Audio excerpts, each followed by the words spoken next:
Hi viewers, welcome to stove and love. இன்றைக்கி நான் சக்கரை பொங்கல் செய்கிறதுக்காக ஒரு கிளாஸ் பச்சரிசி எடுத்திருக்கேன். பச்சரிசியை நான் கொஞ்ச நேரம் தண்ணி விட்டு ஊற வைக்க போகிறேன். ஏன்னா அப்போ தான் எனக்கு சீக்கிரம் பச்சரிசி வெந்து வரும். இது கூடவே நான் தனியாக ஒரு பவுலில் ஒரு கைப்பிடி அளவுக்கு பாசிப்பருப்பு ஊற வைக்கிறேன். பாசிப்பருப்பு ஒரு 5லேருந்து 10 நிமிஷம் ஊற வைக்க போகிறேன். ஏன்னா அரிசி ப்ளஸ் இந்த பருப்பு ரெண்டும் மிங்கிள் ஆகிட்டு நமக்கு டேஸ்ட் சூப்பராக வரும். ஃபஸ்ட்டு வாஷ் பண்ண பாசிப்பருப்பை ஆட் பண்ணிக்கணும். பருப்பு நல்லா வெந்து வரணும். அதுக்கப்புறம் தான் அரிசி ஆட் பண்ணணும். அரிசி பருப்பு ரெண்டுத்தையும் ஒன்றா ஆட் பண்ணிட்டீங்க அப்படின்னா ரெண்டும் ஒன்றோட ஒன்று மிங்கிள் ஆகாது, தனித்தனியாக இருக்கும். இந்த டைமில் ஒரு 1/4 ஸ்பூன் உப்பு நான் ஆட் பண்ணிக்கிறேன். எதனால் உப்பு ஆட் பண்ணணும் அப்படின்னா சீக்கிரம் வெந்து வரும், ப்ளஸ் டேஸ்ட்டும் நல்லாயிருக்கும். பருப்பு நல்லா வெந்து நுரக்கட்டி அழகாக மேலே வருது. இந்த டைமில் ஊற வச்சுருக்க பச்சரிசியை வாஷ் பண்ணி இதில் ஆட் பண்ணிக்கணும்.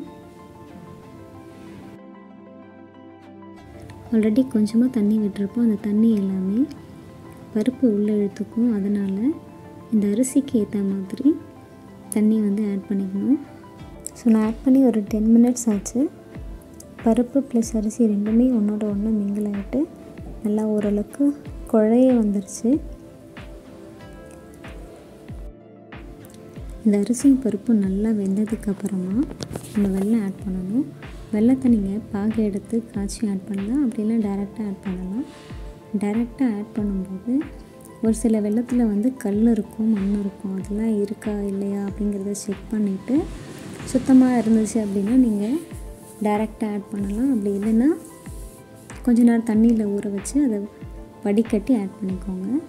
நான் இங்கே என்னோடய வெல்லம் நல்லா இருக்கிறதுனால டைரெக்டாக ஆட் பண்ணியிருக்கேன். அந்த சாதத்தோட ஹீட்லேயே வெல்லம் என்னாகும், அழகாக மெல்ட் ஆகி ஃபுல்லாக மிங்கிள் ஆகிடும். ஸோ இந்த ஸ்டேஜில் நான் ஆஃப் பண்ணிவிட்டு ஏலக்காய் பவுட்ரு அரைச்சி வச்சுருக்கேன். அந்த ஏலக்காய் பவுட்ரு ஒரு ஸ்பூன் போட்டிருக்கேன். போட்டு நல்லா மிக்ஸ் பண்ணி விட்டுக்கிறேன். ஸோ ஒரு பேன் எடுத்து அந்த பேனில் கொஞ்சம் நெய் ஆட் பண்ணி, நெய் நீங்கள் எந்த அளவுக்கு ஆட் பண்ணுறீங்களோ அந்த அளவுக்கு நல்லா டேஸ்டியாகவும் இருக்கும், ப்ளஸ் அதோடய ஸ்மெல்லும் சூப்பராக இருக்கும். நான் இங்கே கொஞ்சம் நெய் ஆட் பண்ணியிருக்கேன். ஒரு 3 ஸ்பூன் நெய் ஆட் பண்ணியிருக்கேன்.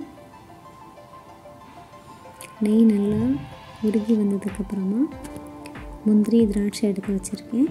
அந்த முந்திரி திராட்சையை இந்த நெய்யில் ஃப்ரை பண்ண போகிறேன்.